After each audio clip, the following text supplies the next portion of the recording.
Hey everyone, welcome to ProductTank Brisbane, our first virtual live stream.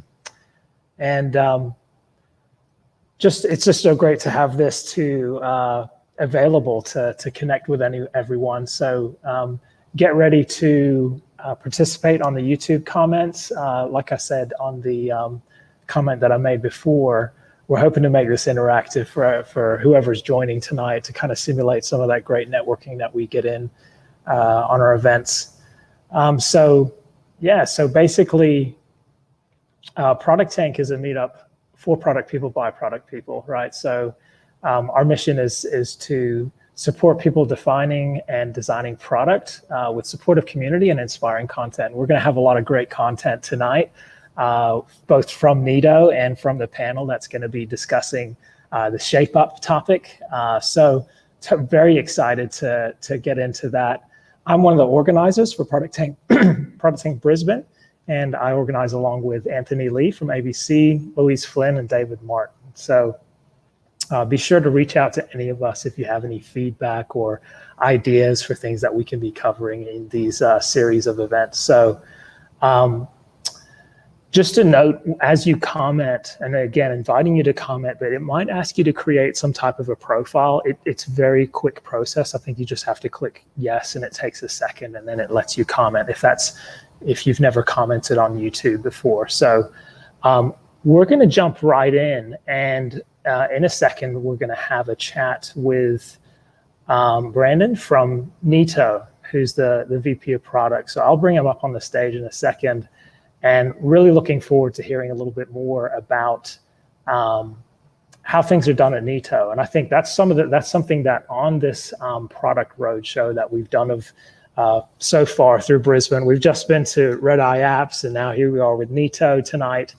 And just being able to kind of gather in and see how product is done at these great companies is something that's really fantastic. So Brandon, welcome to ProductTank. Thanks for being flexible and joining our virtual format tonight. No worries, Chase. Yeah, so we're like I said, we're really keen to kind of hear a little bit more of the inside story. I'm just going to kick off with some real basic questions. Tell us a bit about how you structure your product teams over there at Neto. Okay, sure. So we kind of see ourselves as the R&D department, or the external R&D department for our retailers.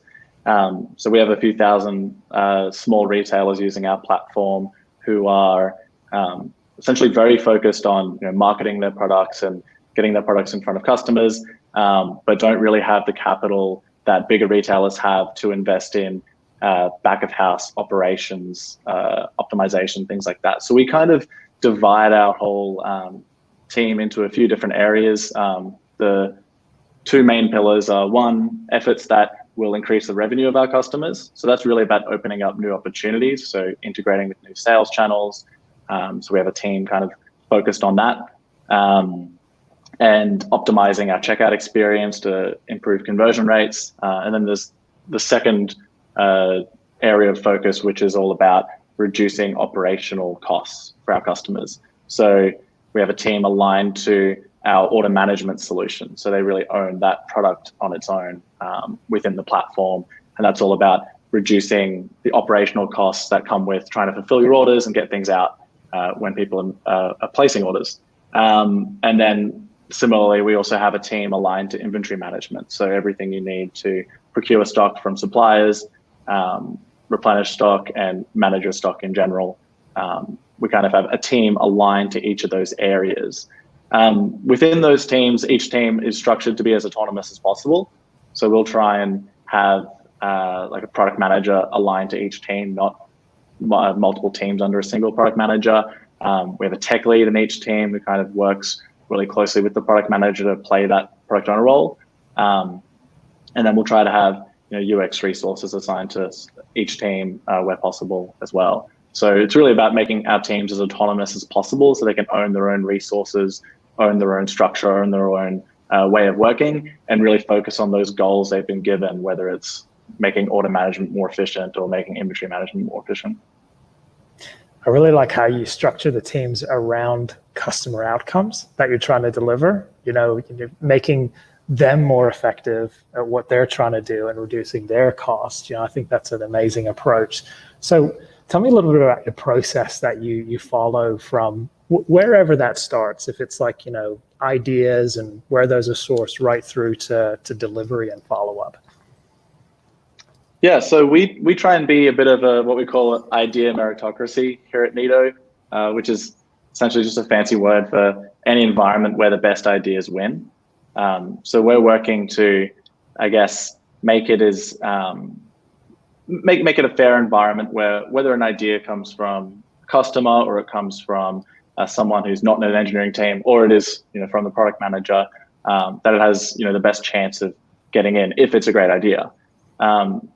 That kind of framework is really great from an autonomy perspective, because we can kind of make sure culturally and operationally we have a few prerequisites built into our way of working, and then from there the teams can be pretty well trusted to do the prioritization themselves, which is great. So a couple of those prerequisites, for example, is kind of mandating space for innovation, for example. So making sure that teams are actually ensuring that they always have a certain percentage of their time dedicated to more of those long shot ideas, things that might not pay off right now, but will ensure that we're thinking about the future rather than just playing catch up all the time. Another thing is having a really healthy experimentation culture. So we found in the past that we've when approaching a new problem, we'll look at a very kind of pragmatic way of approaching it, and then there might be an alternative that's a bit more technologically ambitious. But then when we get to that project, because of the lack of confidence we have in that more ambitious solution, we'll always just kind of revert to the more conservative approach. So we find that if we have a good idea of what that future work might look like and split out individual experiments, we can become a lot more confident in our more bold ideas, and we can start to implement things in a much more bold way. So we can actually implement step changes when we're implementing new features rather than just incrementally improving from there. And then the last thing is probably more focused on just keeping the teams aligned to outcomes rather than ideas. So a lot of people around the place will come up with, oh, we should do X or we should do Y. And it's very rarely thought, it's kind of not natural for people to think of things in a problem-centric way. They'll kind of just bring solutions to the table rather than, this is the actual problem we want to solve, and the minimum effective dose for us to get to that solution is actually probably a lot smaller than the ideas that first come to mind around that. Yeah. Awesome. So everyone watching, if you have questions for Brandon, I wonder how they do this at Neto. Obviously, it's a really big operation. Tons of e-commerce merchants on the platform. So now's your chance.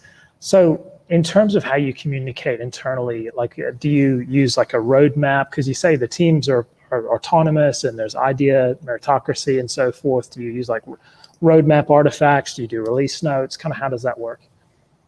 Yeah, so obviously one of the challenges that comes to mind when you're talking about autonomous teams is then trying to fight silos from forming, because people are doing their own thing in their own way, especially these days when so many of us are working remotely. It's pretty easy to fall into silos. And that's definitely something that we are constantly having to fight against. I think it's just a side effect of choosing to work the way we do. So we do put a fair bit of focus on portfolio management. So our product managers, while they're generally, mostly concerned about their team and working with their development team, they'll still get together, and we have this big wall we call the Great Wall of Product in our office. It's actually behind me. That has every single initiative that's being worked on, and you can kind of pretty easily visualize where everything's at, whether something's in testing or it's in ideation, and how it relates to other things people are working on. So fortunately, we don't get too many cross dependencies with our teams because of the way we've cut up our areas of responsibility. But at the same time, it's important, obviously, just from an overall strategic perspective, for people to understand this team's doing this because of this outcome we're trying to achieve, and I'm doing this, which seems to be going completely against that. So maybe I need to rethink what I'm doing. Yeah, so we have a pretty big focus on just getting together, not having too much of a process around it, but getting the right people together to talk about these things in person, and just visualize it together. Yeah, I can see you're at the office there, and it's looking pretty quiet behind you there, actually. So have all of Neto gone remote? And if so, how's that going? We've been remote since last Tuesday, so it's a week as of today. It's been pretty interesting. We definitely have some departments that haven't done a lot of remote work in the past. Unfortunately, from a technology side, I'd probably say every single staff member has spent some time remote at some point. So it hasn't been too disruptive for us. In some ways, it's been good, actually, because we do have remote first staff who are now more on an equal footing with everyone else now that everyone's remote in those meetings. And I think it's been good getting people a bit more empathetic to how that works for those people and realizing what that experience is like. Yeah, so it's been pretty good. I think a bigger challenge for teams like sales teams that want to be in the same room and get G'd up when things are going well, or they really work off the vibe of the room. So definitely more of a challenge for them. But we're doing things to try and keep that culture alive, definitely. Yeah, I've been challenged. I was wondering about that. As being a product manager, it's about sort of being in the environment and influencing, where you're not in the real space together. But what I found is when everyone else is also remote, everyone's on that even footing. So, it has worked to still be able to do that. We've got a good question here from Ben Melbourne, which, let me see if I can put this up on the screen. So he's saying, I'd love to hear more about the structure of the wall and what that contains. That's a great question. If you could tell us a little bit more about that. Yeah, that is a good question. So we've actually gone through a few different iterations for this and wound up kind of working in using basically the most simple implementation that we tried. So we've got essentially just a couple of columns. The main columns are based on status, so whether an initiative is in progress or planned or completed. We keep everything at the initiative level, so we're not tracking individual stories or tasks or anything for teams on this wall. Everything within the team is managed by the team, however they like, whether it's a physical board or a digital board or whatever. This is more about just those initiatives and how they play together. One of the key things is we have a testing column. So between in progress and done, we actually have a testing column, and that's not about whether something's being QA'd or anything. It's actually about this is in market. The hypothesis for this initiative or experiment is currently being tested by merchants. So we've rolled it out to X percentage of merchants, and we're seeing, is this actually having the outcome that we were hoping it would? If not, do we need to bring it back before we move it to done? So it's really about having that. It's a good mechanism for forcing us to have that, I guess, operational push to make sure we're not considering things done until we really understand, was it a successful initiative or was it a failure we need to reflect on and keep working towards the solution we're looking for. Yeah, awesome. I'm not seeing any other things roll in from the community, but I did have one last question for you. You've been with Neto a while, maybe kind of listen on how long that's been, and maybe just give us a few of the 30-second to 1 minute overview of sort of the key milestones that you've observed about the journey there at Neto. Yeah, sure. So I've been at Neto, I think this is my 9th year, so it's been a pretty long ride for me. When I first started, there were only a handful of other people, and we've grown to be 100 odd staff now. So it's been pretty big growth for us, and customer growth has been pretty big as well. Definitely has been a challenge scaling our organization and just, I guess, aligning ourselves to the changes in market. I mean, one thing you learn or one thing you experience being at a company for nearly 10 years that you might not if you're spending shorter tenures at companies is you actually get to see an entire market change pretty significantly. So for us, where we play best in market now is actually different to before. So much has happened as far as marketplaces really starting to dominate retail, and that's actually industry trend that's benefited us because that's a place we've always played. But then there's other trends that have kind of gone the other way as well. So trying to play the market and the overall economy over a decade has been probably the biggest challenge, and it's been very, very interesting. Another example is when I first started, a lot of our customers, a lot of our retailers were primarily competing with each other. They were competing with other small retailers. That's changed quite a bit. We've seen so much consolidation in the retail space. So now our value prop is actually more important.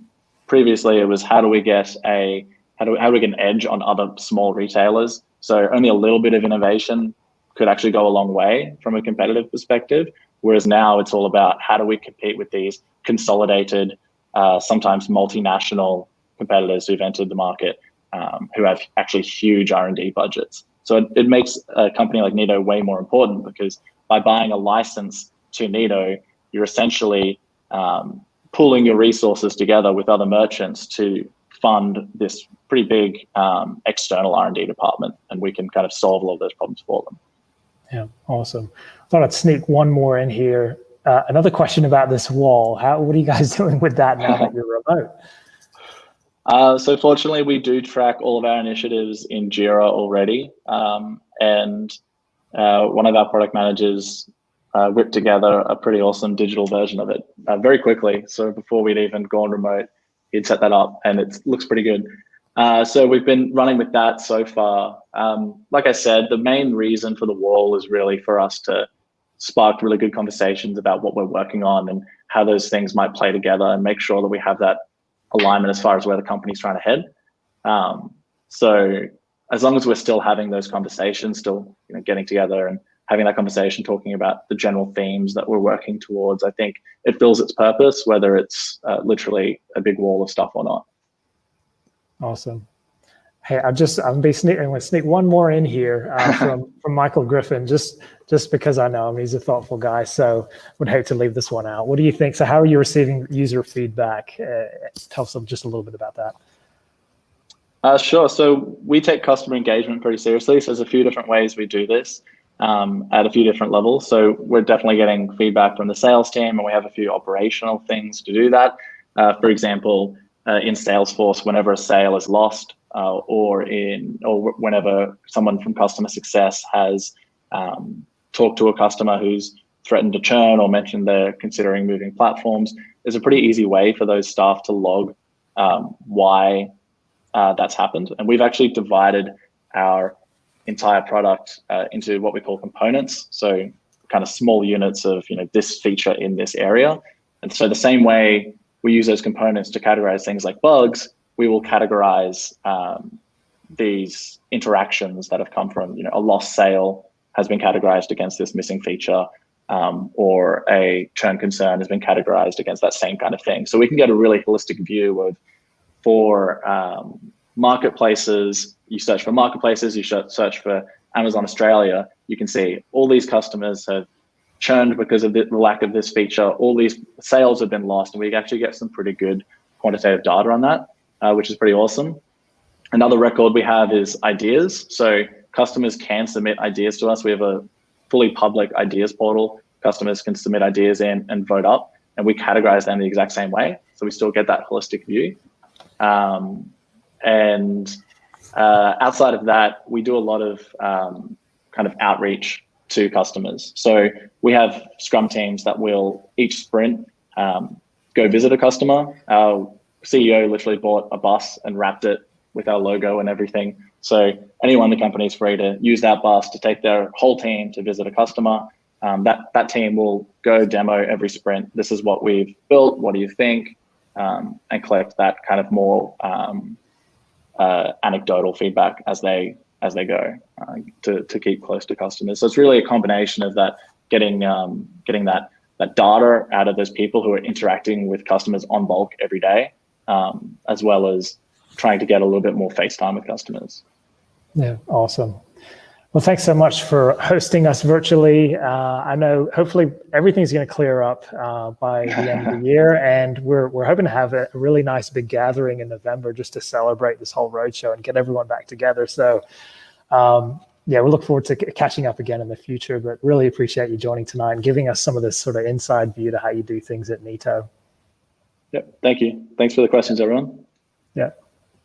Let me share my screen again. So really just want to encourage everyone to still connect, right? So a lot of us are remote right now, and try and book in a virtual coffee. So we're going to do a little bit more participation on the comment thread at the minute. If you're dialing in from outside of Brisbane, I'd love to get just comment, say, yeah, I'm dialing in from, you know, wherever you're coming from.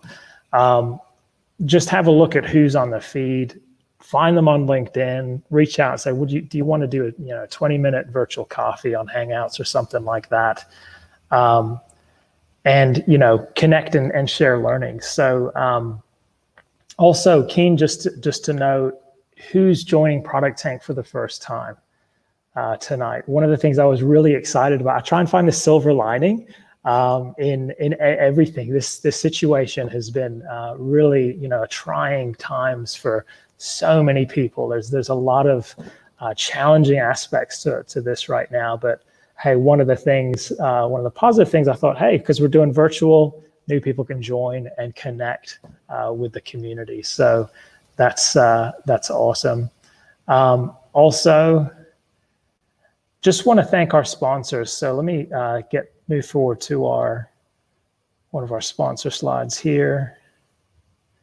So Optimizely has been sponsoring us for video streamings, and I had no idea how important that would be until now.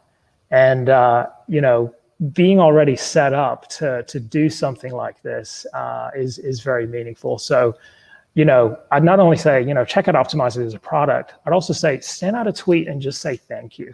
Say thanks for sponsoring and helping us be prepared for the streaming. I also wanted to mention the product we're using tonight. We're paying for a license. We don't have to mention them, but StreamYard is really, it's sort of, as a product manager, what excites me is when I find a product that just so well fits the need that I have, and found StreamYard. It just fit in so many ways, the pricing and the ability to do panel discussion like we're doing tonight, and just accessibility. So really grateful that someone had the idea for it and that it's been well managed as a product. So also wanted just to highlight a special opportunity for joining and consuming more content. So basically, Mind the Product had organized to have their Singapore conference at the end of March, and obviously had to cancel that. But what they did is they've turned around all of those keynote speakers that they had lined up to come to the event. They've now booked in as a daily keynote all throughout the week of March the 30th. So go make note of that URL you're seeing on the screen. Go and sign up. Do not miss out on it's gone from being a conference that you would have to fly to and pay for now to being completely free to sign up for, which is amazing value. If you have any product jobs going, Mind the Product's also offering free featured listings throughout the week, and it will be promoting any open jobs, as well as there's online training now, like per module. Typically what you'd pay to attend like a day workshop prior to a conference would be like $600-700, right? They've put 5 modules of training online and made them all available for $150. So it's a great deal, and definitely don't miss out. Check that out. Make sure I've got everything covered here. So I want to go ahead and scoot forward and jump into our content. I'm going to invite Greg up on the stage. He's going to do, Greg, if you want to kind of introduce yourself, welcome. Thank you for hosting tonight's panel and also for putting together this content. Really appreciate that. So I'm going to hand over to you, and yeah, you can take it from there. Great. I'm just gonna this. How's the sound for everyone? Just comment on the feed. Make sure the sound's okay. Hear me? Sounds a little bit choppy. It could be the Bluetooth headset or maybe a rejoin. Oh.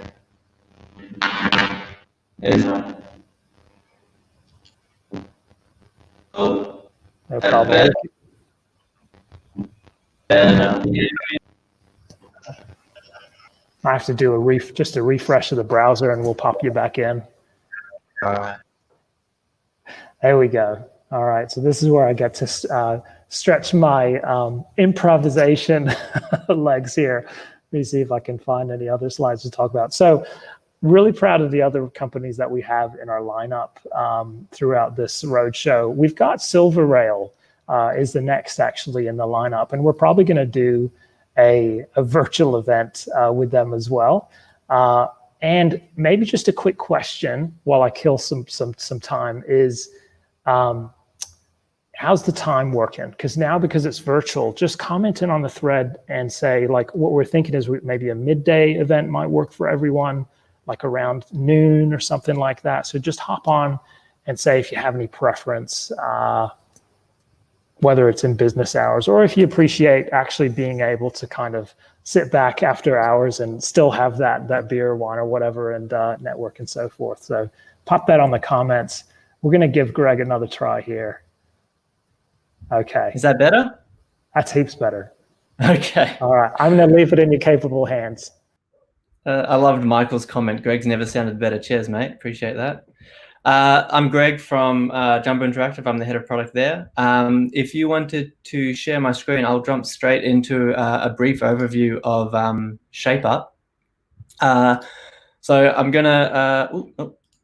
gonna quickly just run through, I guess, very, very brief overview of what ShapeUp is, just for those who haven't read it, and then we're going to go straight into the panel, which is where I'm much more interested in, just to get a good understanding about how some product leaders in Brisbane have actually been implementing it.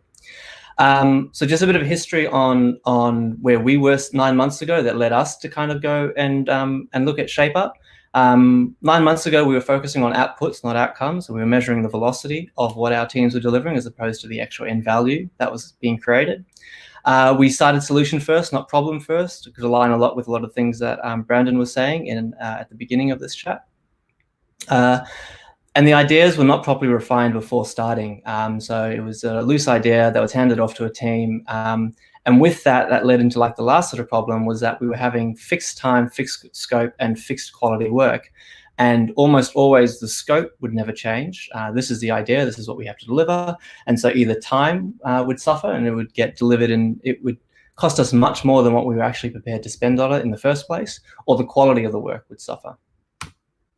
So that led us to look at ShapeUp as a solution. I'm not going to talk a lot about what we did at Jumbo right yet. We'll save that for the panel. This is just a brief overview of what ShapeUp does. Also, let me highlight very brief. So basecamp.com/ShapeUp is where you can go if you actually want to dive deeper into this. I'll share these slides as well, but really that's where you should go if you want to learn more. So ShapeUp breaks this free ebook, and it was written by their head of product strategy, Ryan Singer. So they break up this ebook into 3 categories: shaping the work, which is basically the work that needs to happen before the work can actually start; making bets, which is, I guess, leaning into that experiment culture about how they actually approach what work is and how to and how it should be approached from a bet point of view, and the 6-week cycles that they run, and actual building it, some tips for how they actually go about building it, taking one chunk off at a time, and yeah. So for shaping the work, it's all about de-risking it before the work starts. Basically, they have a small senior group that define the problem and solution at the right level of abstraction. And this is so that teams know what to do and can work out the details. It's important to know that shaped work is rough, but solved and bounded. So by bounded, they subscribe to the notion that it should be fixed time, variable scope, meaning that everything that they deliver needs to have some increment of value, needs to be delivered within 6 weeks, but they're variable on the scope of what it is that the teams have got some flexibility in what it is that they deliver. To do that, they actually flip estimation on its head, which I thought was quite clever. Is instead of saying how long will this take, they say what is our appetite for this problem, and is our appetite, is it a small batch or is it a big batch? Do we want to spend 1 week on this, or do we want to spend 6 weeks on this? And then based on what our appetite for the problem is, let's figure out what we can do within that appetite. They then take the raw idea and they make it actionable. And they do this with the right people at the right level of detail. By right people, they mean you need to be running quite fast on this to get multiple ideas. So you want to have people who are senior and across your product and your problem, and understand the technical stack. And the right level of detail is answering questions like, where does it fit in the current system? How do you get to it? What are the key components? Where does it take you? And then the last part of it is addressing all the risks. And so this is so to validate the approach that you're going to take, so you can declare what's out of bounds. This is around basically getting rid of the things up front so that teams don't trip up when it actually hits the cycle. Now, there's always going to be unknowns, but that doesn't necessarily mean that you shouldn't look for pitfalls up front and find the ones that you can find at least anyway and eliminate them beforehand. Keep in mind at this stage, we could walk away from the project. We've done some shaping on it, but we haven't actually taken it to the betting table. No teams have actually started work on it. And it is quite common that you'll get to this stage and you'll work out, you know what, appetite's too much, or we can't do anything within our appetite, or there's actually better opportunities that we're going to pursue instead of this one. Once you do get to this stage, you write a pitch, and this is basically translating it so others can understand, digest, and respond. And a pitch includes the problem, the appetite, the solution, the rabbit holes or sort of risks that you've identified, and anything specifically that you're saying this is not about doing X or Y. Second section of the book talks about bets, and they're very anti-backlogs. And the reason for that is they believe that it's easy to overvalue ideas. So, but the truth is that ideas are quite cheap, and that if you have this huge backlog full of ideas, it can be quite time-consuming to actually run through it each time and figure out, well, what is actually the most valuable thing we should be focusing on now. So they say that they don't use backlogs at Basecamp. Instead, they have decentralized lists that everyone kind of maintains, but every 6 weeks, they bring their shaped pitches to the betting table to decide what to do for the next 6 weeks. That brings us on to the actual 6-week time frame. So they did a lot of experimenting to find, I guess, this Goldilocks, not too short, not too long time frame for how often to be delivering value. They found that 2 weeks was too short to get anything meaningful done, but any longer than 6 weeks, when teams started, they didn't see the end up front, and so they weren't making the right trade-off. So 6 weeks was that sweet spot for enough time to deliver value, but also enough time to see the end at the beginning and make some strong trade-offs in delivering that value. They couple the 6 weeks with a 2-week cool down, and this is so that after each 6-week cycle, they schedule 2 weeks for developers and programmers to basically work on whatever they want. Usually this is fixing bugs, exploring new ideas, or trying out new technical possibilities. They also have this strong mantra of honoring their bets and uninterrupted time. And that's basically saying if you're making a bet for 6 weeks, well, then you honor that bet for 6 weeks and you don't then throw in any extra work for the team. And that gives the team the best chance of success of actually delivering what they said they were going to deliver. The other sort of, I guess, controversial opinion is that they have a circuit breaker, which means by default, if something isn't developed in the 6 weeks, you don't do it again in the following 6 weeks. And there's 3 things that this is really great for. 1, it eliminates the risk of runaway projects. 2, it highlights if you've done something wrong in shaping. So you might want to go back to the shaping table and fix it, as opposed to continually going down a plan that might not be the best plan, considering how long it's taken so far. It also motivates teams to take more ownership. A hard deadline and a chance of not shipping can really motivate teams to make some trade-offs and analyze how their decisions are affecting the scope. I'm running through this really quickly because I want to get to the panel. The book goes into a lot more details about questions, so I would recommend reading the book if you're interested in learning more. The last section is around building, and they put a lot of onus on the team to own the building aspect. There's no sort of taskmasters that are going through and breaking up the task into different sort of things. It's on the team to decide what tasks that they need to do. The team's assigned a project. They also operate in cross-functional teams, very small, 2 to 3, usually a mixture of 2 developers and a designer. And the team has ownership over the tasks that they need to deliver for the project. One of the sort of things that they highlight is to get one piece done early.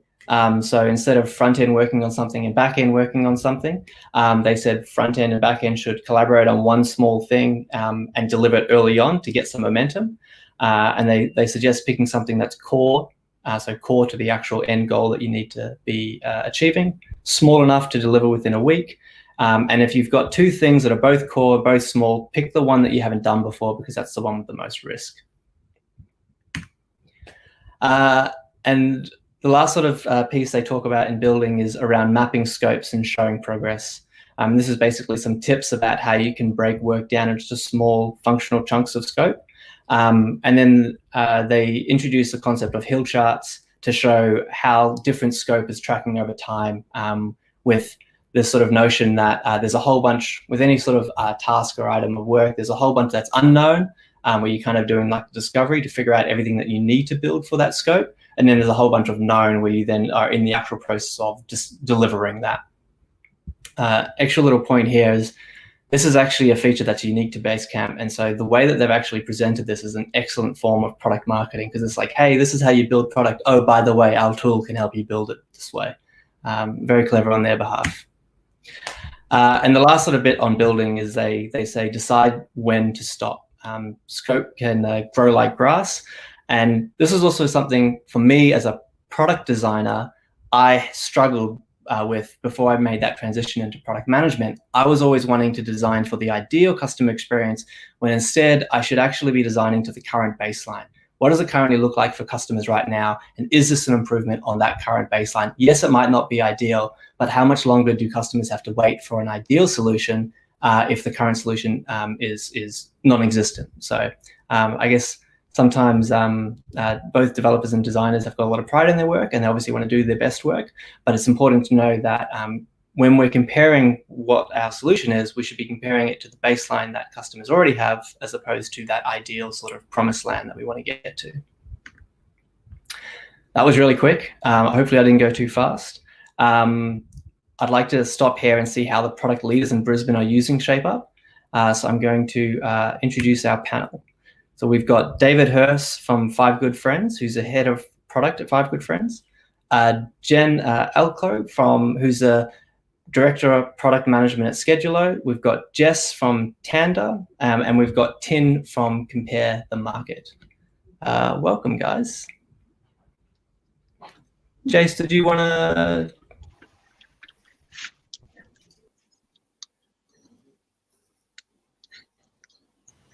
Looks like we lost Greg. He may have hit the exit button by accident, but we'll wait for him to join us again. He's definitely the one to chair this. Yeah, I'd say he needs to flip on a light switch as well. Let's see when he ends. Yeah, here's popping back in. So I will add him. It's the true disappearing act. Hey. Hello. I also noticed that the sun was going down halfway through that, so I'm not too sure if you saw my screen, but it got really dark in this room. Oh, good. All right. Well, let's kick things off with. I've got a couple of questions that I wanted to ask the panel before we kick it over to the viewers. Jess, let's start with you. What led you to adopt the shape up process at Tanda? Like, what was the problem you were trying to fix, and why did you turn to shape up? Yeah, so I'm actually pretty interested to hear what other people are saying about this one. Just from everyone's intros, I saw that there was a bit of consistency, that people were feeling a little bit too structured, and they wanted a bit of breathing room to be able to think at 6 weeks at a time instead of sort of the 2 week at a time. But it's actually the opposite at Tanda. So we had a little bit too much freedom, a little bit too much chaos, and the main purpose of bringing in Shape Up was to introduce the right amount of structure. So basically the smallest amount of structure that we could possibly get away with, to make us sort of stop and think and ship as pretty much as we had been doing, but just with a little bit more thinking involved in the 6 weeks. What else did I say? We also really wanted some sort of the correct cadence. So we had been working with I think we had 6 distributed teams, and they're all kind of working in their own way. We have a team in Manila and the US and UK, and 3 teams in Brisbane. So once everyone sort of got onto their own, onto the one cadence, all of our communications became so much easier. So we could start at the beginning of the 6 weeks saying this is what we're working on. 4 weeks in, we could give an update, and at the end of the 6 weeks, we could sort of ship and really communicate just all at once, which made life a lot easier. And the third, probably the biggest reason, was better prioritization for some of our teams. So I work in the enterprise space, which means my prioritization is difficult, but I'm never sort of looking around for problems to fix. I always have a massive list that I just need to make sure that I prioritize correctly. But some of our other teams, especially like the R&D team, they always had a bunch of things, but they could never argue their points. So it came down to opinion. I feel like doing this. I want to do this. I think this is going to be a good feature. Whereas now that we have Shape Up, we have a little bit more structure in place. So we sort of force people to argue using facts and figures, which is really helpful. Yeah, that's been one of the things for us at Django as well, is the sort of that notion of the work that needs to go into the work before it can actually start, so that your idea actually has some legs to stand on, and it can't be kind of shot down, or ideas aren't, I guess, kind of questioned 2 weeks in, being like, hey, why are we doing this again? And getting some alignment from the team. Jen, what about, sorry, go on. No, I was going to say, it gives a really good foundation for discussion. So if you have to stop and think about it and bring it to the table, you can have a rational discussion. Yeah. Jen, what about you at Scheduler? What was the rationale for bringing Shape Up into your product process there? Yeah, well, for us, actually, it was brought to us from one of our developers who sort of was inspired by it. And one of the things that she brought up, and certainly it wasn't a unique voice, like there was a number of people that were also sort of sharing the sentiments, where engineering didn't necessarily feel a part of the shaping aspects, or not as much as they wanted to be. So certainly as we were going through the design process, you know, we would engage with the engineering leads, but not necessarily the rest of the team. And they really wanted to be a part of that. And so as we were trying to integrate them throughout that shaping process, one of the challenges we had is we were trying to do it originally at the same time as our sort of just normal shipping of the sprints. And some of the engineers then found that context switching, which I think they talk about in Shape Up, that context switching really tough to do. And so for us, it was really, okay, how do we engage sort of the trifecta of product management, design, engineering, as we're starting to break down and understand what the solution side of this is, after we've already refined the problem sort of upfront. So that's still happening. And then as well, some of the other key things, which certainly, Greg, you mentioned in the summary, is we wanted to make sure that we could refine the plan. So previously, before I started, there were certainly some projects that seemed to go on for quite a while, on and on and on and on. So not only did the developers started to get sick of working on the same feature just for that long of time, the business was sort of starting to get agitated because they were saying, look, when can we actually get this? And then in the end, did it actually deliver, and were people using it? So we really had to rethink that process and provide that structure of, 6, 8 weeks, 10 weeks. For us, we work still on a quarter at a time.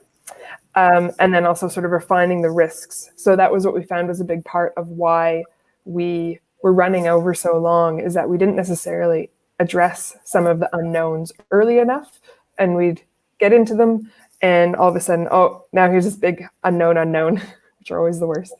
And then that's when we sort of had to, okay, let's sit down and rethink this. So yeah, basically that was sort of the key things amongst a lot of other things. Certainly there's a lot of great aspects of the shaping process, but yeah. That's actually, it's interesting that it came from, I guess, developer led, because that's similar to the story that you kind of told me, Tim, at Compare the Market. What was, I guess, briefly, what was your reason for adopting the shape up at Compare the Market? And then when you actually started adopting it, because you started it a year ago, what were some of the early challenges that you kind of faced, and did you kind of pick and choose what you adopted, and how did that go? Oh no, we've lost your sound. There we go. We only had a blog post at the time in order to base this on, because this is before they released the book. But this sort of started after a conversation that the engineering leadership team had with the CEO, and we were talking about different. He was talking about what he thought the priorities of the business were, and we had to sort of say, well, none of us are working on any of those because the projects that everyone's working on are completely different.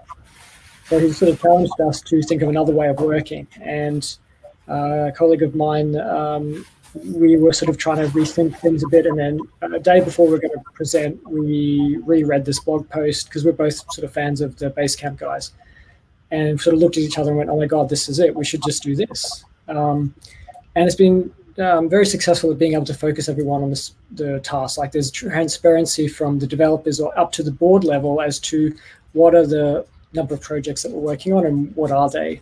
And it's taken a lot of the pressure off a lot of conversations about, can we just start this, because it pivots to, well, what are you going to take off the table in order to put that project in. But the biggest challenge was the having to tell the product teams that we were going to move to this 8-week cycle, and that they're going to have to tell us things in this window, and we're going to prioritize at this window, and if you miss it, you're going to have to wait 8 weeks before the window opens again.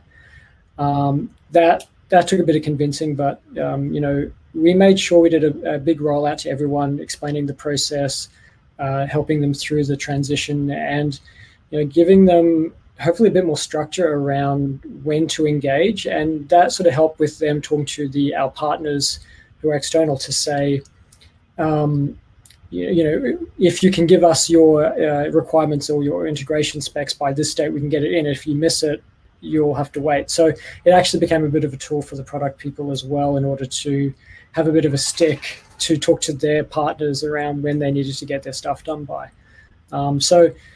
Ultimately, for a lot of noise at the beginning, I think that quietened down. Every now and again, we almost have a little rebellion of product people saying, can we do 4-week cycles and things like that? But generally, just try and keep everyone happy. That's really interesting that sentiment came from product. We definitely got those same sort of comments when we started introducing it. Hey, this isn't agile. This is waterfall. You're moving away from, like, hey, but I think we were using this excuse of unless we were kind of pivoting every 2 weeks to something else, we weren't doing agile, and that's not agile, that's just a lack of strategy. And so it was quite interesting to get to also hear those comments. We got them more, I think, from other departments outside of like product and engineering, but it's funny that was coming from the product team. That's cool. Dave, I know that you've also been, you started Shape Up also very early on.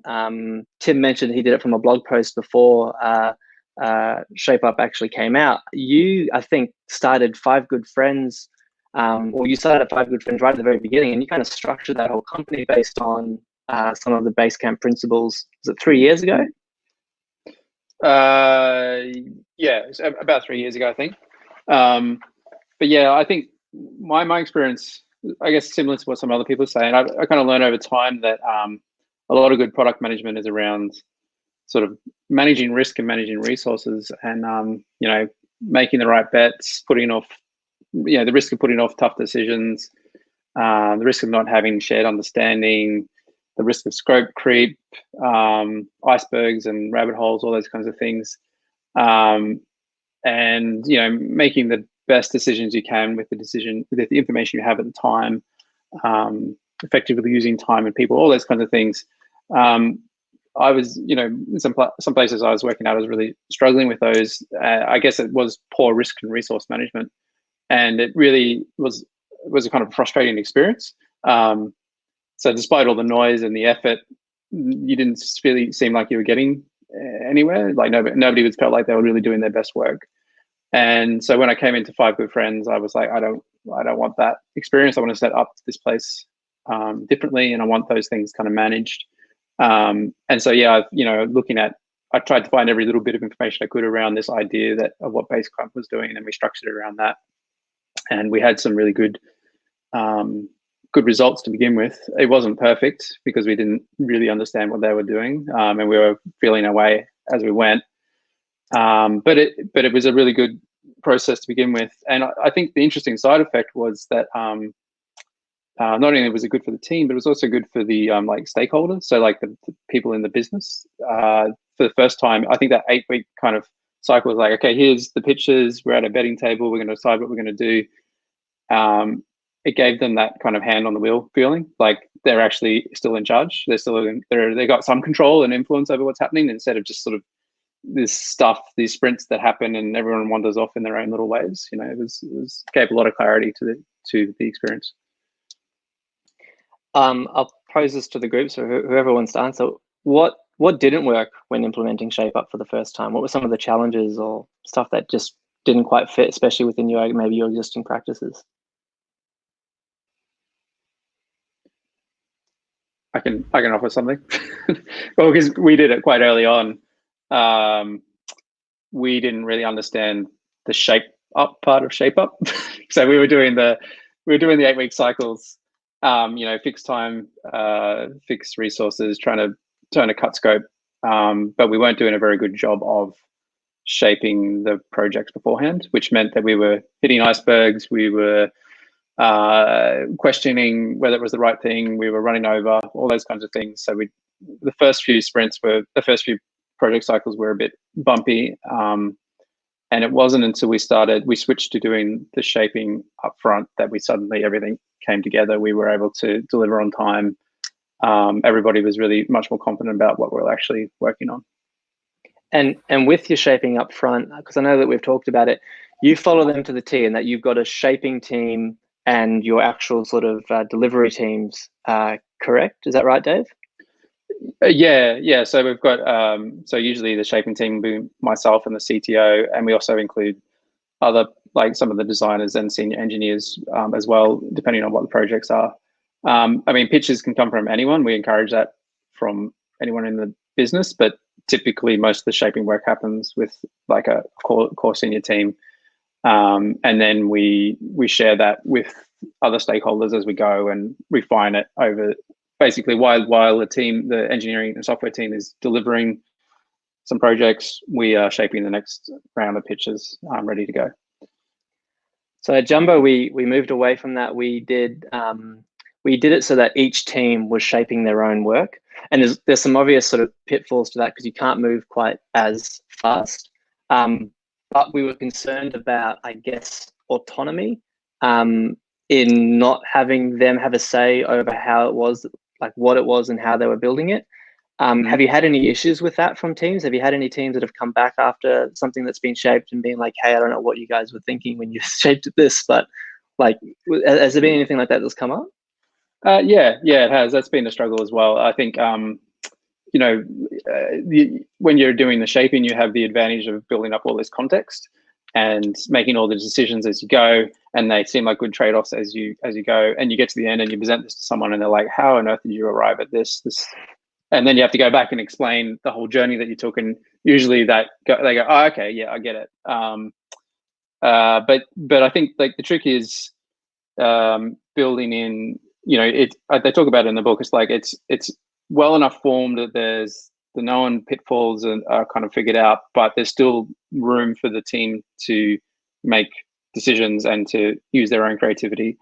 And the other thing that we do is that I'll bring people into the shaping process, you know, periodically. Just like we might post out a message to say, hey, we're trying to figure out this. We kind of like these ideas. What do you think? And the team can have a conversation around that.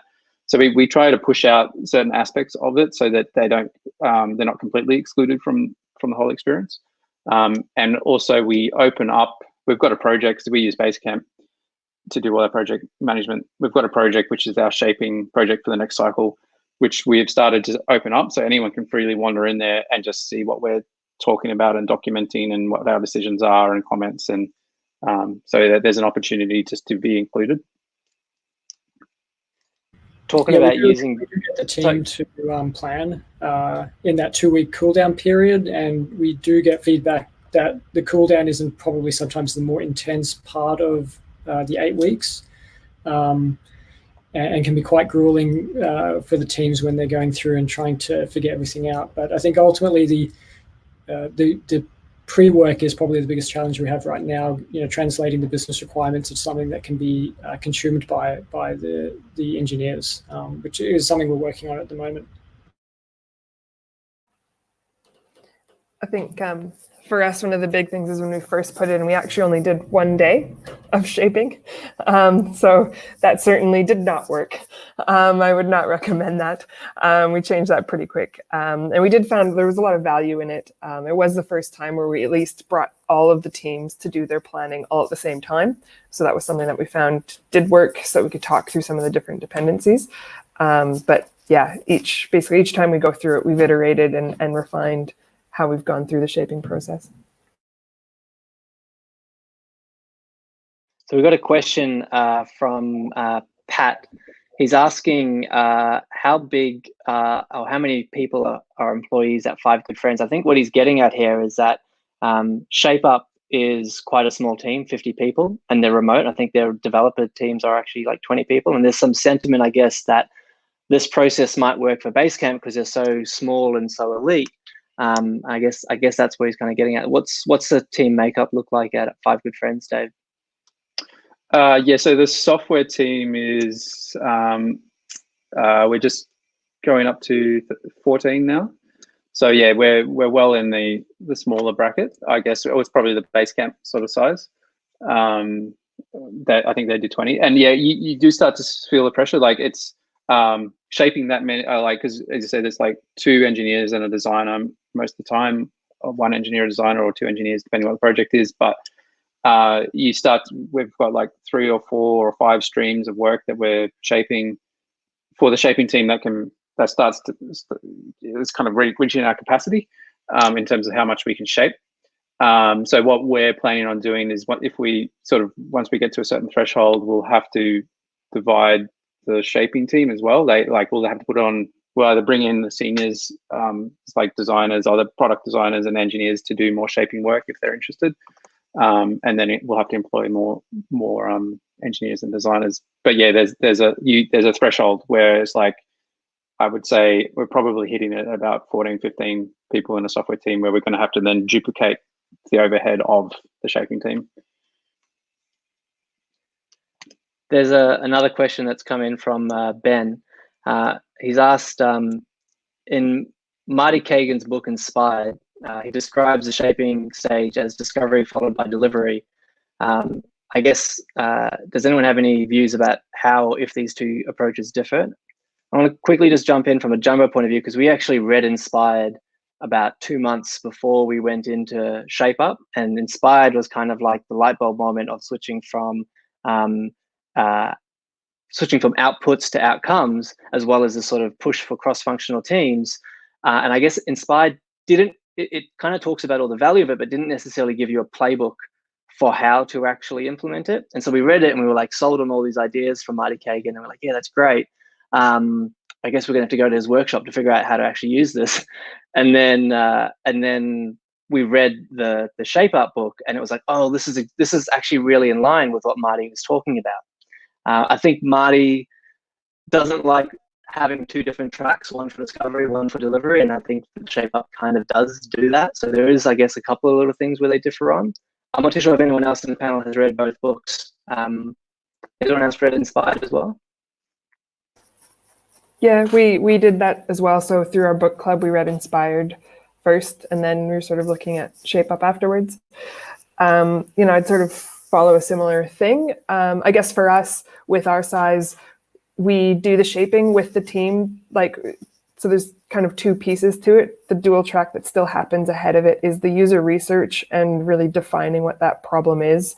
And that's generally done still within the team. So led by the product manager and the designer that's in the cross-functional team, and as well as input from some of the engineers. But really the crux of the shaping still happens during that shaping sprint then. So for us, I guess you could sort of put the discovery process, if you also look at sort of that design double diamond, that's at the first bit for us, the user research piece of it. And then we use the shaping to sort of start to refine, all right, how are we actually going to do this solution? What will the details of this solution be? So that's sort of, I also find it to be quite complementary depending on your setup.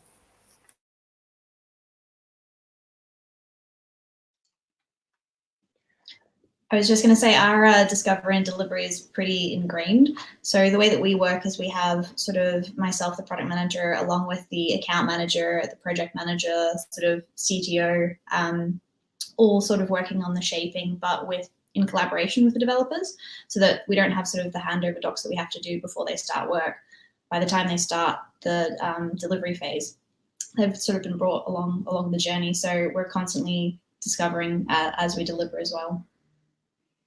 How do you find that works with, like the risk that I always try to avoid is not distracting the team while they're trying to deliver with another problem, so that they can just maintain really strong context on something. So that's why we've gone for the kind of the stronger ways, like, well, I won't disturb you and we'll share as much context as you need when you need it, and bring you in when we think it's appropriate. So yeah, how do you kind of juggle that? Yeah, we're just really strict on it. So I sit next to the developers, which can be a little bit tempting to turn around and talk to them. But we do make sure that when we have questions, we sort of send it to them and say, when you're ready, when you've got time, anytime before Fridays, okay. So we tell them what we want to talk about, and we let them choose when is the best time to chat. And it's never too in-depth. It's not like I'm going to take them away for a full day and do a workshop or anything. But yeah. I also find a good time potentially for some of those items is during the refinement. So we've got still the agile process. So we do have our refinement process, which is, prior to any start of the next sprint. So we also use that time to sort of start to get more questions if there's something else beyond the sprints that we have. And so we try and invite people to do this sort of work if it's quite complex. For extremely complicated projects, we'll do a cycle of discovery where the engineers will then be available, but also be building proof of concepts and trying testing ideas. And other times we'll say to the business, submit a small batch, and we'll budget time for someone to be assigned to actually help you answer those questions and do things like that. So we try and solve that through assigning people to do tasks when it's quite involved. Yeah, I think that idea of doing like there's a discovery project is good. We do that as well. So we can say that, okay, this team is now doing a project for the next 6 weeks, or a small batch project for how many weeks, depending on your appetite, to discover this to help us with another project down the line. So that also gets the team involved. And I think I've seen the Basecamp guys talk about that and about different kinds of projects that they have. Some are very feature-focused problem solving, and others are platform or discovery and unknown, and they kind of think about them a little bit differently.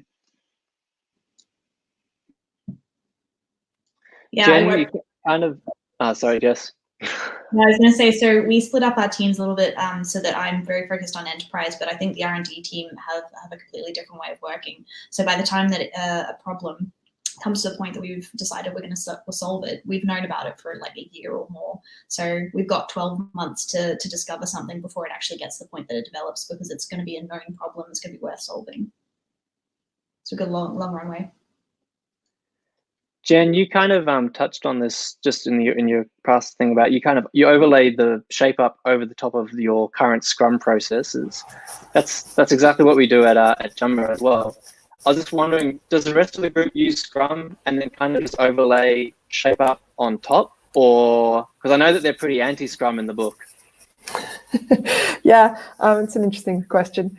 I'll also say that it sort of depends on the team. So we do have sort of our platform team as well, and they're Scrum and they're definitely looking at the shape up. We have our feature development team, and then we also have what we call our continuous improvement team. So they're the team that sort of really has the high touch, critical bugs that come in from customers, and they're really there. Really, they enable the rest of the feature and development teams to not get distracted by having to really address a problem for existing customers. Because for us as a SaaS company, your existing customers have to be your first focus. And when we start getting spillover from the CI, that certainly impacts the rest of us. But the CI team in general, like, they don't really do much of a shaping because for them, it's a lot more loose. Whereas for the feature teams, we did overlay it on top of the Agile, and we needed it as a way to sort of help provide, as I said earlier, a way to sort of provide the timeline of when we're going to do shaping for the engineers who really didn't want to do that context switching. So for us in that 2 weeks, it is the time to focus on, all right, what are the big epics that we're going to touch? Let's do prototypes. Let's, check our code coverage. Let's reach out and really, if there's a couple more user research items that we want to do, let's do that. It's also the time that we put our dog food day or sort of offset it, but dog food day as well as our hackathons, they also go into that shaping sprint time. So it's a time for us to sort of change gears intentionally, which is why I think everybody in the engineering team participates in it, which, helps. But certainly that, yeah, the work that happens before it comes to shaping sprint to understand the problem, that's still done by a smaller handful of people. We had one team try doing Scrum inside the 6 weeks. I felt that they struggled a little bit compared to the teams that had properly sort of planned out and estimated their entire 6 weeks tasks. And the guys doing Scrum tended to miss targets a little bit more because they were pivoting a little bit too much, and they would lose sight of what their commitment was at the end of the cycle. So we had people miss, we have the teams commit to the wider business as to what they're going to do in the 6 weeks. And then at the end, they basically go, yeah, did we achieve that or not? And the guys doing Scrum sometimes missed it just because they were so focused on their 2 week sprints that they missed the fact that at the beginning they said these were the things they're going to do, and they pivoted and didn't tell anyone. And then everyone's like, well, hang on, that's not what you said. It was minor stuff, but I could see it. I felt it didn't work as well than just mapping it out and going, well, this is what our 6 weeks looks like. Let's just do it. Obviously sometimes it's hard to know to map that out. It can be a bit, some project that's harder, but generally most teams have had more success with that. For your teams that aren't doing Scrum, how are you mapping their progress over time? So we try and get them to commit to checkpoints for each week, like what deliverables are they expecting? So that way, when they estimate and they go, well, these tasks are, that'll be a week or that'll be half a week. Just sort of try and map that out over the course of the 6 weeks so we can see where the things are going to land, put a bit of buffer at the end, obviously plan for UAT deployments and things like that. And then it's just checking in to see, are we tracking against what those original estimates were? Then we can, work in the team to adjust things if some things are slipping. But generally, in most cases, when you've got 6 weeks, for the losses you've got some wins and tends to even out. Yeah, I guess I'll add a little bit to that for us in terms of us being able to sort of refine that process and overlay the Agile. We do still do a general estimation. It's a very quick exercise. We try and break up the epics at sort of a very high level. We've got stickies, and basically what we do is we look at within those stickies, okay, which one do we know the most amount of information on? Let's estimate that. And then we say for each of the other items, it's like, all right, is this the same complexity more or less?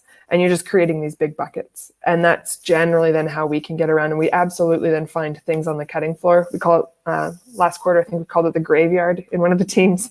And that was sort of how we started really asking those tough questions at how are we going to deliver this? And then in particular, because there's always going to be competing customers and their different use cases, which customers are we trying to prioritize in terms of then delivering for them and understanding how we're going to deliver something at the end, well, throughout really the whole time, but yeah.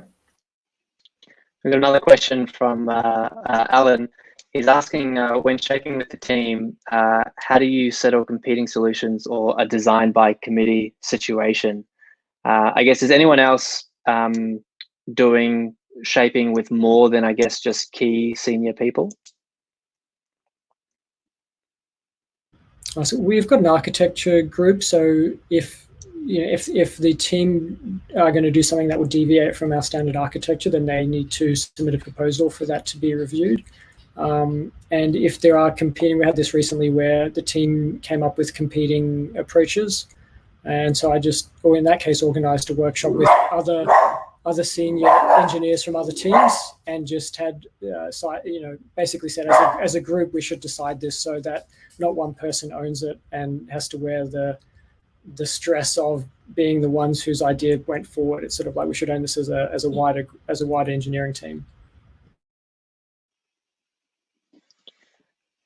Another question here from Andy. How do you manage dependencies that might not be known at the time of shaping? So I guess this is about those risks that you might not, all the risks that you might not be able to shape up front.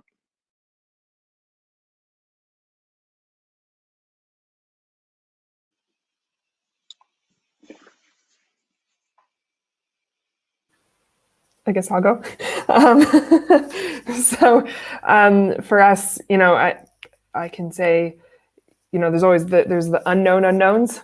There's the known unknowns. You try and make as many of the at least known unknowns, because the unknown unknowns are the ones that are going to really bite you. But for us, as part of our cross-functional team, in particular for the external dependencies, we do make sure we can bring in the customer success representatives as well. We do reach out to the cross-functional, beyond the cross-functional delivery teams. We, connect with marketing, we connect with sales, and we do make sure that we understand or sort of, to quote Marty's book, what are some of, I'm going to forget the exact term. We call them customer commitments. I think high stakes commitments or something like that. I forget the exact phrase. But those for us are some of our dependencies that we might have that we know we need to deliver. And they have external dates often associated to them. But it's as a team, we'll decide what we're going to have. But yeah, generally just cast a net as broad as you can to bring everybody in and aligned. I might just add to that as well, as I think there was some assumptions up front that we had about, well, not everything can possibly be known, like software is hard. And that's true, but there is a lot that you can actually de-risk up front. And when we actually started diving into it and unpicking it, we really realized we kind of got to the stage where after we started first shaping these first sort of problems and solutions, we looked at that, and then we looked at what we used to do, and we were like, we were idiots. How the hell did we even used to operate like that before? Like just sending our team in blind without any sort of, and then hoping for success and that, hey, they'll figure it out. So I think yes, there's still going to be things that you're not going to be able to work out all up front, but there's definitely a lot more that we can be doing to give our teams a better shot at success. I got two more questions. Oh, so to go on. Oh, I was just going to agree with you. But I think that's what the pitch, I think we've already said, is like having to write those pitches and to like list out the if there's a iceberg or a rabbit hole and what you're going to do about it, and actually being really clear about those things sets the team up for success and does de-risk the project. And I think that's what's really interesting. One of the really interesting things about the process. Yeah, we try and share the pitch, particularly for small batch. We share the pitch documents to each department, and it's, I when we introduced it, I would go and speak to each stakeholder and say, here's all the ones that have been submitted, but and the number of them which I thought there was no need for that department to know, and then they go, oh yeah, no, we need to know about that because we've got to do X, Y, and Z. I'm like, I didn't know, no one knew. So there's a bit more transparency around what's coming so that people can put their hand up and go, oh, I need to know about that, and can be a bit more proactive about making sure that they're involved at the right time. Yeah, I agree. We try to bring as many stakeholders in as early as possible while we're shaping it, and we actually try to have like who's thinking about who's the business owner for this project, not just not just the software team, or who are the stakeholders that are actually kind of the sponsors of this project that help bring in the extra information. Got another question here from Rise. So he's asking, typically how many initiatives or bets does a team work on simultaneously? So I think this is, I guess, around that small batch versus big batch bets. What's everyone doing for this? Are we typically doing more small batch or more big batch? Yeah, Jess? I know, I was just going to say, so we actually reduced the timeline to 4 weeks with a 2-week cooldown. So we typically only work on one at a time. And if we happen to finish a little bit earlier, we'll go find some smaller things or some bugs. I think only twice have I actually had 2 small batches, and they've always been 2-week. Focus is really, really key.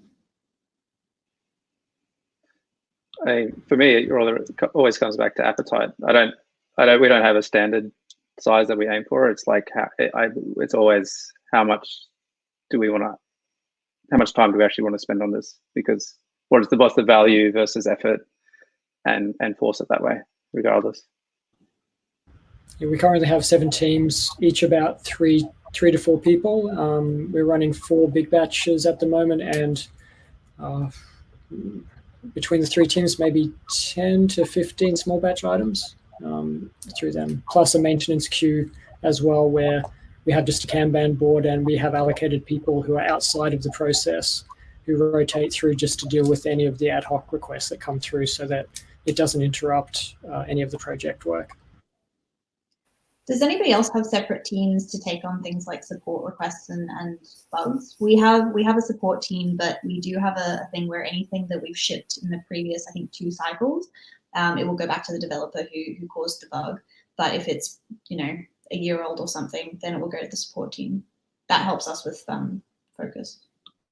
So we just reserve a few people in the small batch team to say, for the first 2 weeks, these 2 or these 3 people are doing the maintenance tickets, and then the next 2 weeks will be a different group of people. But we just sort of ring fence capacity to say there's always 2 or 3 people dedicated to that maintenance queue, and it shouldn't leach out of those allocated people. Yeah, sorry. You go. I was going to say, we have about an 8-week, I think it's about an 8-week time frame where we'd expect anything brought up within the 8 weeks goes back to the team. We didn't want to make that team to be sort of the dumping ground, so to speak, and that was the perception potentially from some people. So we definitely had to talk through that, and it was like, no. And I kind of always made the joke with our feature teams, because we're focused on specific areas of value for the and for the customers and the end users. And so generally when you're in a team, you work in the same area over and over again. So I was kind of joking that, you shit where you eat. So it's like, you want to ship bad code, then all right. And now you've got time to prioritize that tech debt if you want. So for us, we don't set generally barriers for tech debt or anything like that. The team will just naturally hit it when we get to that area and then address it and move on. I'm going to ask the group, the watchers, if they've got any more questions, to post them in the channel. I've got one more here from Pat. He's asking, what do your businesses expect in terms of measuring, monitoring, and learning after cycles? How do you monitor report on lagging metrics?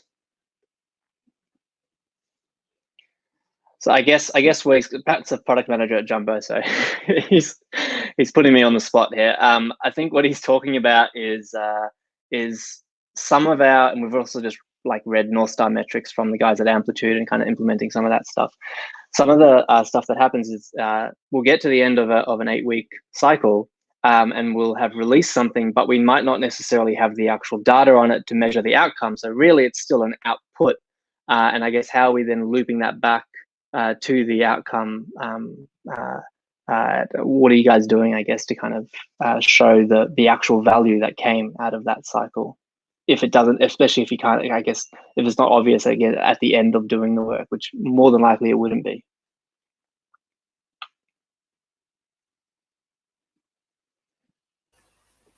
I'll go. So I'd say, this is an area that we're moving towards doing a better job of. It's something that, we sort of had that idea, sort of a digital big wall of product, and we tried to add in sort of a validate column after we shipped, sort of trying to play with that, but it still was never really addressed in a good way. So we generally try to say, okay, what for some teams they'll look at, have we, and this is where it's potentially still output driven to some degree. It's like, okay, can we get, say, 2 customers adopting this? Or what do we think is something we actually can deliver? And we tie that into our OKRs as well within the quarters. Can we get those 2 customers on, for example? And we believe that that is going to move towards it. In terms of lagging metrics and whatnot, it's something that we're in the process of implementing Amplitude as well, and just right now starting to look at those metrics and inputting them. So that'll be something, watch this space in a quarter or 2, but certainly we've been seeing some improvements already in the 1 quarter. We've been looking at it in our mobile app, at least for the things we're measuring. Okay. So generally we try to make sure we define metrics up front. We use Periscope for a lot of our data dashboards. We've got a warehouse that we push all our data into. And so generally we set up a dashboard for each project that has all the metrics that we want. And then those get reported back when we have our planning sessions or our betting table sessions with the management team. We tend to have a session prior to that, which is how the other projects are tracking since we ship them, so that we can push those learnings back into the next cycles if we're thinking about shaping another project along the way. Just confirming, David, are you saying that you've basically got these sort of core metrics that you always care about, and so that's where you kind of go for your dashboard, and all the sort of work that you should be shaping should be lining up to those core metrics? So it's not a case of every new sort of item that's shaped, there's this new sort of measurement that you put in place for it. There's already existing measurement there, and you guys are just kind of, and that's why you're picking that work or betting on it? No. So we have our core metrics as well, like as you would expect, that are like our top line numbers. They're the things that tell us the health of the business and the software in general.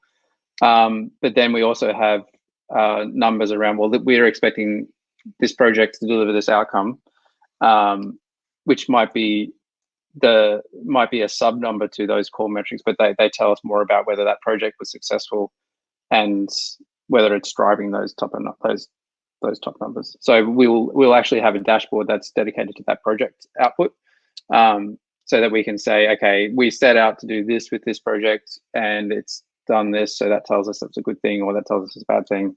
And it can tell us if we want to do any more work in that area, we should be driving engagement in this area because we didn't get, as many people going through the funnel as we thought, or something like that.